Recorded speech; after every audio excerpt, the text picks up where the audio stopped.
Welcome to Solar Expression Podcast, the podcast for your soul. Come on a journey with me to discover and understand your soul's purpose and what you truly can become. We are all connected. So let me help you feed your soul and heal your mind and body. It's all love. Welcome to our journey together. Love, souls. I want to thank you for joining me, and I appreciate you taking the time to come and stop and find out about healing, because today I want to talk about healing. It's something that everybody needs to do and something that everyone experiences. It's some type of trauma, whether it be big, small. It's something that they still may not have healed from.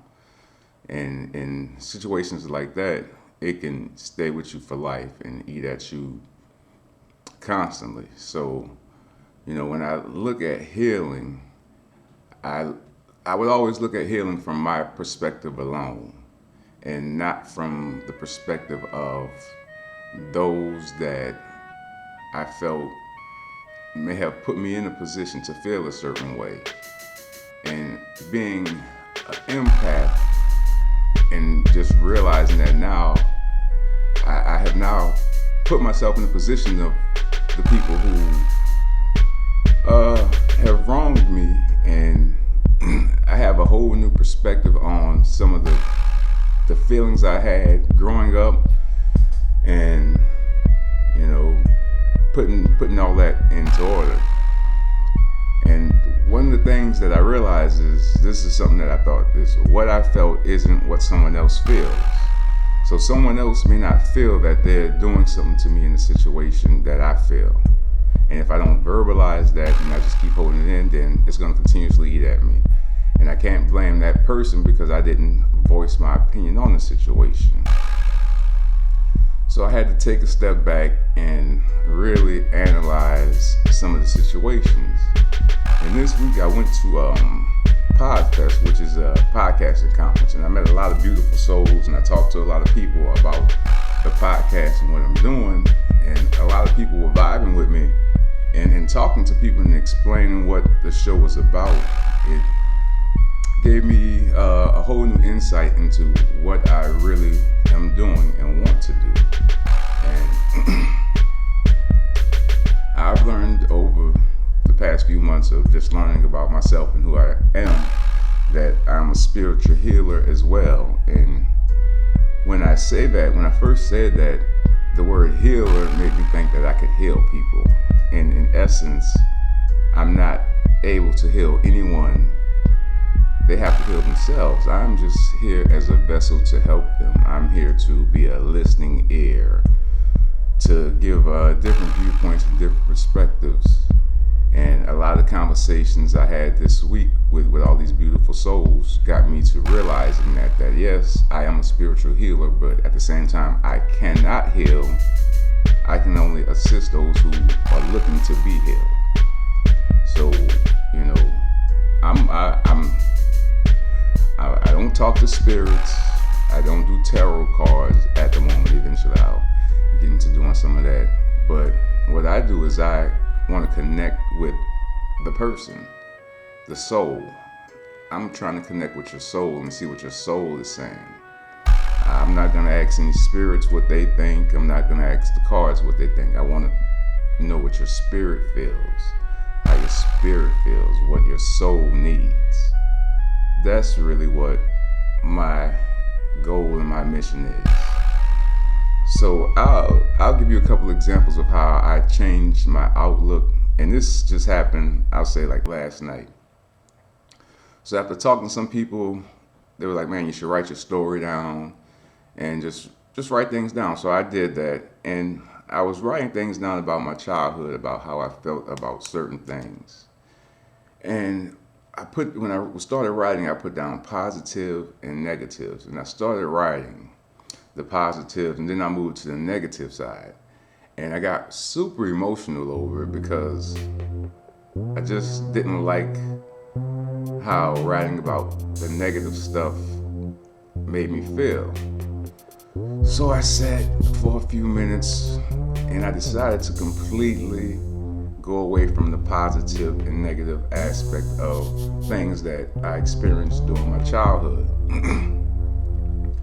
So instead of taking those things and being negative, I took them and I put them as lessons versus negatives. The positive things, those are technically still kind of positive because those things that I experienced throughout my entire childhood and never changed. So those things were like life-lasting things. But the lessons were only temporary as far as the lessons.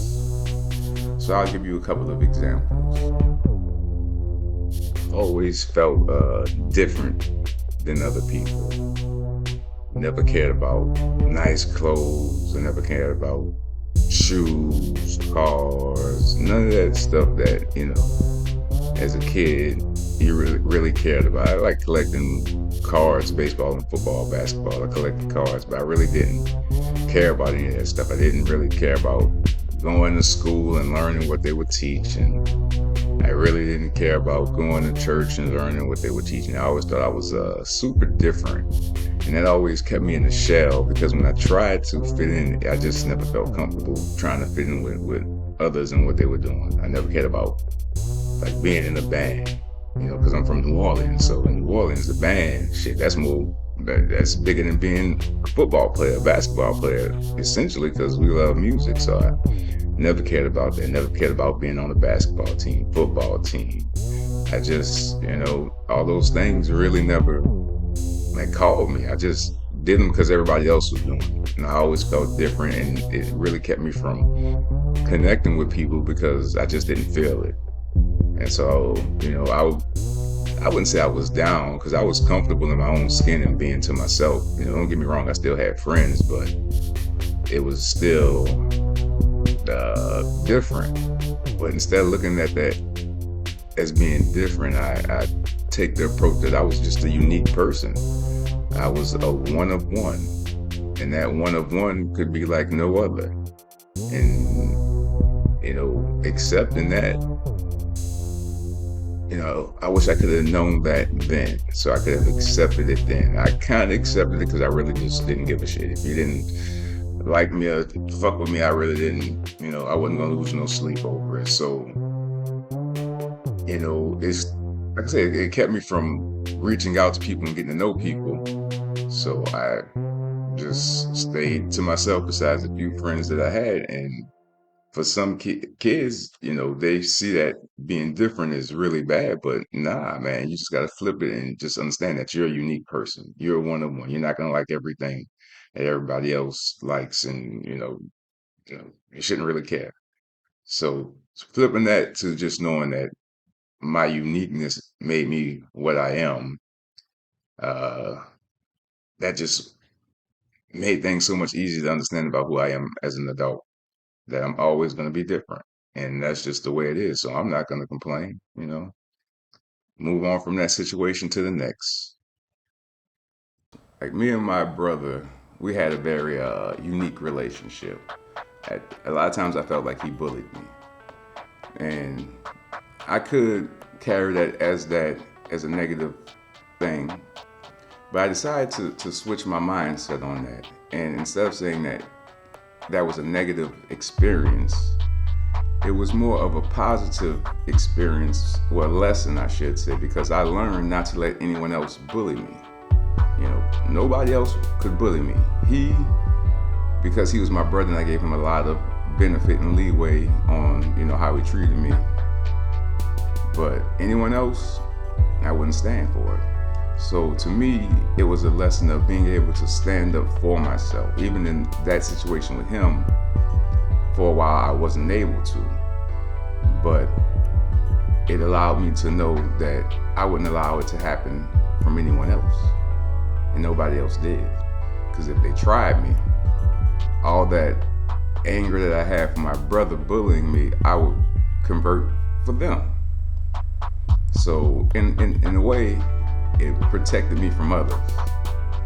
So I learned a lesson of protecting myself from people, because you never know what's going to happen. So instead of being negative about it, I looked at it as though now I can protect myself and stand up for myself against anyone. And eventually I stood up to him, and we got past that, and our relationship hadn't had any friction since then. So just, looking back on that situation, when I look back at it now, I don't look at it as a negative. I look at it as a lesson, something I learned. I learned something from that situation. Even though it wasn't a great situation for me during that time, I still learned something from it, and it made me stronger, it made me better, it made me wiser. So, with some situations, you just have to really change your viewpoint of the situation. And I'll give you another example. A lot of times during the summer times, my mom would enroll me in different camps, send me to summer camps. I would go stay with a relative for the summertime or friends, and during those times, I kind of felt like I was being pushed aside, honestly. And it could at a young age, it could really play with your mind, because you're always going somewhere, and everybody else seems to be staying home. So it seems like you're just not wanted. And even though I completely know that wasn't the case at that time as well, but I still, not understanding emotions and things like that, it still played in my head differently. So I look at that situation as, now I wasn't unwanted. They understood that I needed to experience a lot of different things in life to fulfill my purpose. And that's what it was more about, was me getting to experience many different sides of life. And, I would go stay with my cousins, and they had a normal household, I guess you would say. Mom, dad, and everybody was there. Because I grew up with a single parent, 4 women, my grandmother and her 4 daughters, so actually 5. So, I got to see different aspects and understand that there's a lot more to life, and there's a lot of people that you're going to meet, a lot of experiences you can have. And I look at that as a benefit. Like I said, when I was in that age, I really thought that, I wouldn't say I was unwanted, but more of I was just being sent away for various reasons. And, but now I know it wasn't that. It was something more. It was for my purpose.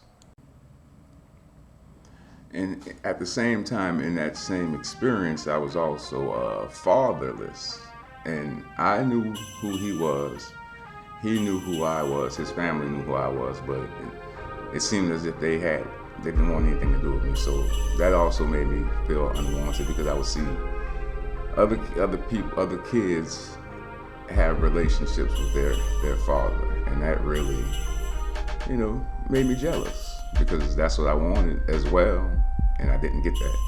But again, that was part of the being unwanted feeling, but knowing that it was for a greater purpose. It was for me to be able to understand that people have their own lives. People are going to make their own decisions, and there's not much you can do about it. You can gripe over it, or you can choose to see it from their perspective and understand where they're coming from, which eventually me and my father did connect, and I was able to accept him and all the things that happened in the past and get past it, because, he's human.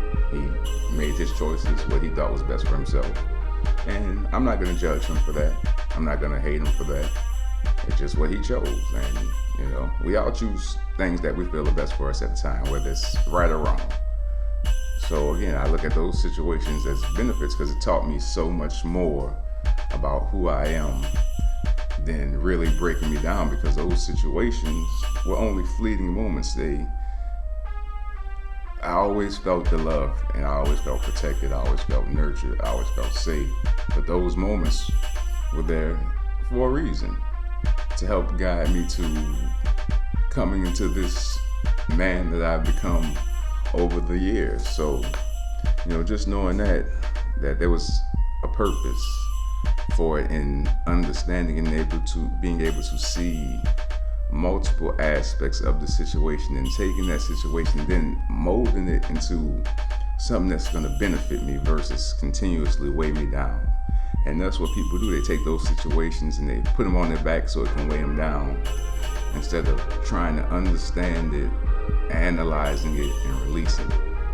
And like I said earlier, what I felt isn't what someone else felt. And if I didn't speak my piece, they would never know. And even if you do, they may still not even give a shit. So it's up to you, because healing is an alone process. You have to forgive yourself. You have to forgive others, and you can't expect anyone to forgive you or anything else. It's all about you. And that may sound selfish, and I'm a big firm believer in being selfish when it comes to self and healing and mental health and physical and all that. You have to be selfish. So in the essence of what I'm trying to say is, you really have to start changing your mindset. You have to get out of that negative mind frame, because as long as you stay in that negativity, it's going to eat at you. You have to be able to find the benefits that it has made in your life, the impacts, regardless of how bad the trauma was. If you're still alive to think about it, talk about it, and you're still able to heal from it. And what you have to understand is you, no one else, you. So, and I don't want to hold y'all too long. I just want to drop a few pieces of wisdom in your ear, give you something to think about changing your mindset. And it's not an easy thing, because I've been through things, and I'm sure that there's people who's been through way worse things than I have, and feel that they'll never be able to get over it or forgive the person. But if you want to heal yourself, that's going to be the start, is yourself, not anyone else, because nobody else can do it. No one else, only you. So, man, I appreciate y'all joining me. I feel all the love from all you souls out there. Just keep sending the love. I'm gonna keep sending it right back to you. So until next time, man, stay loved, take care of yourselves, and feed your soul.